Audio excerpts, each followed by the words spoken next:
et ne peut empêcher la minuscule clé de pleurer des larmes de sang. Paradoxalement, alors que sa vie d'avant est en train de mourir et qu'aucun remède ne peut dissimuler ce fait, elle prend conscience qu'elle perd son sang et en conséquence commence tout juste à vivre. La femme auparavant naïve doit affronter ce qui s'est passé.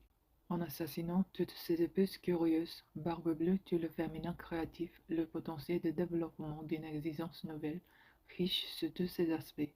Le prédateur se révèle particulièrement agressif à l'égard de la nature sauvage féminine. En dernière instance, il cherche à accabler sous son mépris la femme dans sa relation avec son inspiration, sa perspicacité, la réussite de ses objectifs, et peut aller jusqu'à tenter de couper ses liens.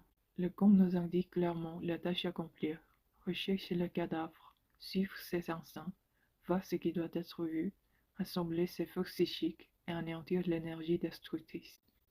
Éléments dont les femmes ont le plus besoin dans des situations similaires à celles décrites dans Barbe Bleue sont: qu'y a-t-il derrière? Qu'est-ce qui n'est pas selon son apparence? Que sais-je au plus profond de mes ovarios et que j'aimerais ne pas savoir? Qu'est-ce qui de moi a été tué ou est en train d'agoniser? Chacune de ces questions est une clé, et il est probable que les réponses arriveront tachées de sang si la femme au cours de son existence n'était qu'à demi vivante. L'aspect meurtrier de la psyché, qui a entre autres tâches essaie de faire en sorte que la femme ne puisse prendre conscience des choses, va se manifester de temps en temps et arracher, va empoisonner toute nouvelle épouse. C'est sa nature, c'est son job.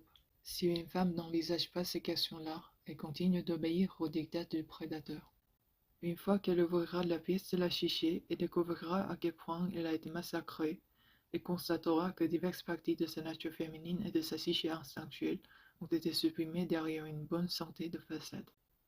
Et quand elle aura vu cela de ses yeux, qu'elle aura compris à quel point elle s'est fait posséder et quelle part importante de la vie psychique est en jeu, elle pourra s'affirmer de manière encore plus efficace.